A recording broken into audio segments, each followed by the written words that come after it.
Hi there. It's been a couple days or a little better than a week or so. Anyway, I had some issues. As I said before, this is all computer thing is all new to me. So found out that was desperately running out of storage or storage space in my drive or something to that effect. So I had to figure out how to acquire more storage space, and I figured it out. So we're back. Uh,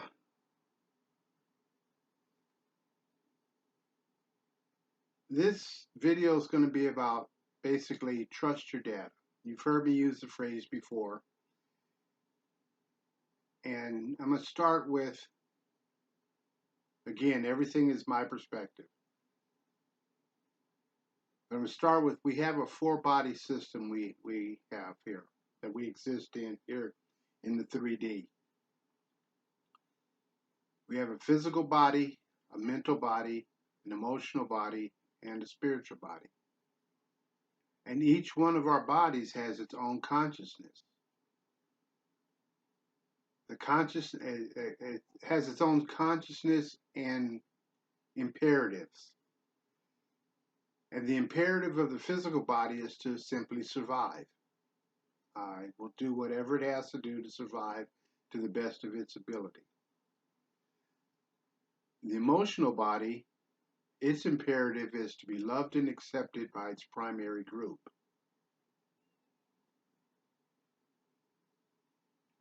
The mental body, its imperative is to predict and control. And the spiritual body's primary imperative is to follow spirit.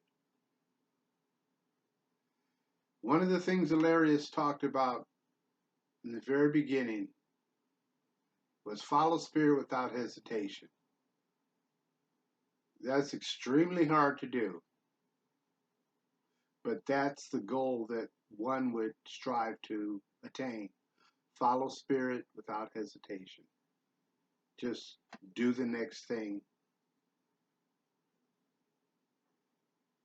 And I've been thinking about this for the last couple of days. Once I got my data storage issue squared away, I was thinking about how would I approach this subject? Because basically the subject is trust your data. I'm going to build upon a couple of things that I've mentioned earlier about how in past videos I talked about how we have one thing in common all of us have is a physical body. And that there's an aspect of us in our multidimensional selves, our multidimensional existence, there's an aspect of us that runs the show better than we can.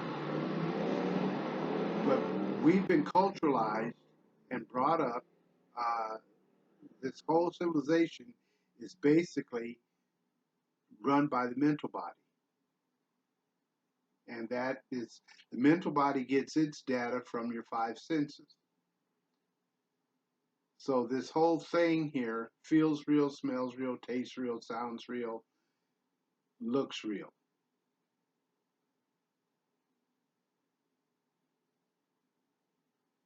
And the mental body, its primary urge, its imperative, is to predict and control its environment.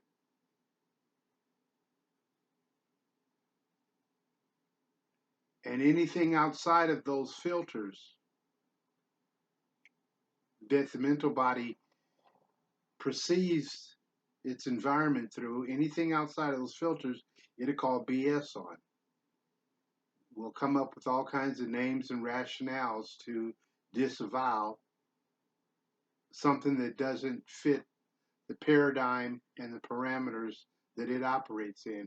And again, its imperative, its primary urge is to predict and control, as if it's running the show. But as I illustrated in past video, your mental body only runs about 10% of your physical body, and your physical body interacts with the physical 3D. So the transitive law of equality, A being well, excuse me, the transitive law of equality, mathematical theorem. If A equals B and B equals C, then A equals C. And I've come to find that I can apply that to just about anything. So in this instance, I'm going to apply the transitive law of equality to if your physical body is in the physical universe and the primary urge, the imperative of the mental body is to predict and control, then it will try to predict and control its physical environment, its interaction with the physical environment. But if it only runs and can affect 10% of your physical body, which is here in the physical universe, then consider the possibility that the mental body can really only affect 10% of your physical reality. There again, if A equals B and B equals C, then A equals C. To give you an example of that aspect of you that's running the show, which I call larger self, which is commonly known as higher self, to give you an example of how that aspect of you is fully aware of your mental body and its primary urge to predict and control is another one of my stories, my personal experiences. When Georgianne and I were back in the early 90s, we were running team in the big truck, masquerading as long haul truck drivers. We were running out of Chicago, and when we would take some time off, we would stay at her grandparents' house, who had they owned a two-flat building, which was basically two apartments, one above the other. They stayed in the top, and her mom rented, which was their daughter, rented the bottom flat from them, and they were like, both floors were three-bedroom flats. Anyway, we would stay with Grandma and Grandpa because they had a spare bedroom. And then we'd be there in the building with the family, and that's where we'd spend our time off the road. This was before we got our apartment. We were just basically living in the truck, just ripping and running down the highway. So one night we're laying there in bed, and that space between not awake but not fully asleep, that kind of, I think it's called the theta state in brainwave technology. But anyway, you're not quite asleep, but you're not quite awake, but you're falling asleep. Well, I'm laying there in that place, having said goodnight to Georgianne, and falling asleep. And this is what I see in my mind's eye. I see this big, huge star field, okay? And it's a star field.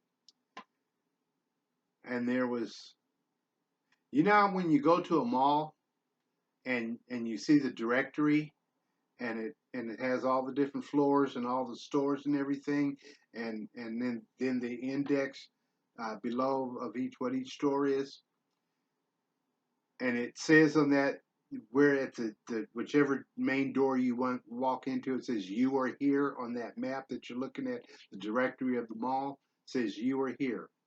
Well, this is what was shown to me in that theta state. I'm not quite asleep yet, but I'm not awake. And I'm laying there and I see this huge star map. And down here in the lower left-hand corner of the star map is a highlighted spot. And underneath it says, you are here. And then there's a straight line drawn diagonally across the star map to the upper right-hand corner. And there's another spot.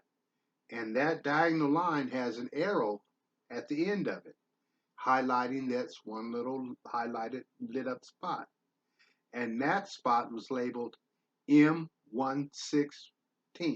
M116, M116. And that's what it was. It was a star map. And the data that was given to me was, that's where you're from. I don't know if it was star M116, but what I heard, and I used to question, but this is what I heard in my consciousness: Galaxy M116. Not the Milky Way galaxy, but Galaxy M, because where it said, here you are, it says you were here. So that was me here on planet Earth.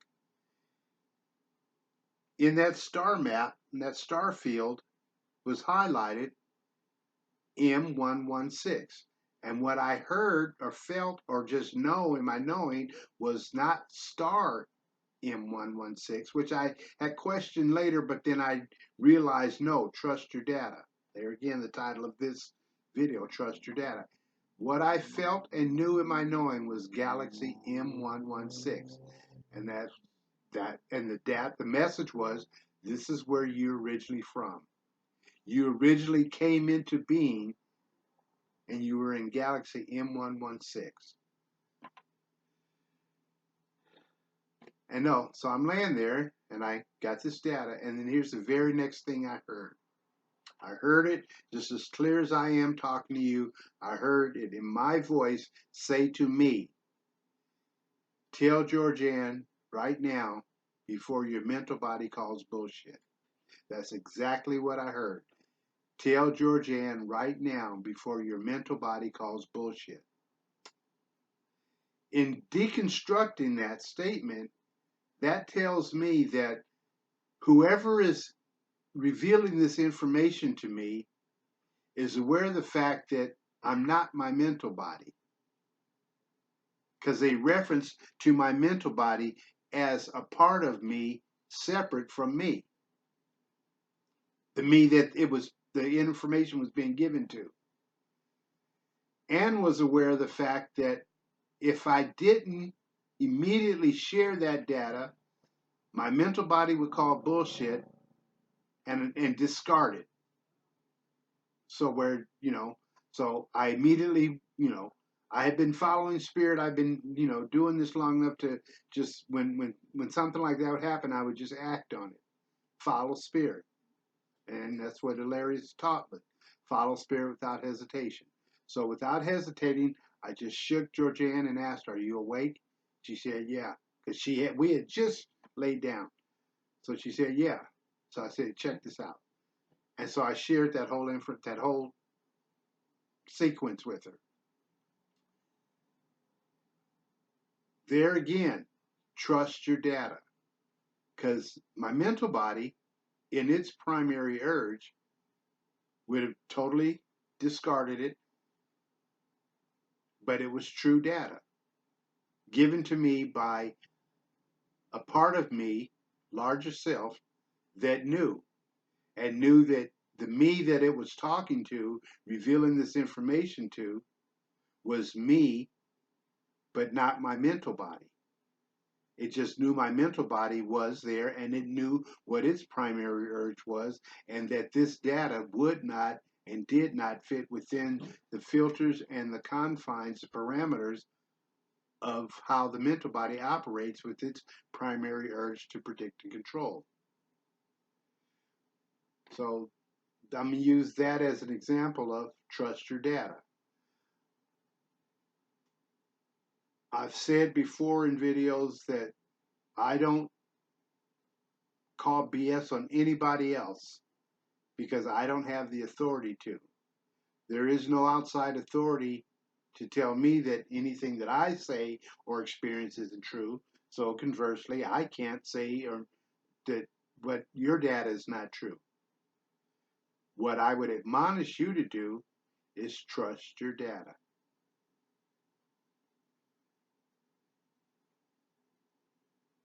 And I'm going to leave it at that. Trust your data. Remember, you're not your mental body. It's a tool, and its primary urge is to predict and control. But the larger you is aware of that.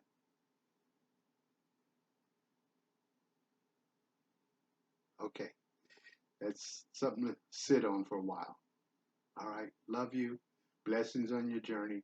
I'll talk to you later. Bye bye.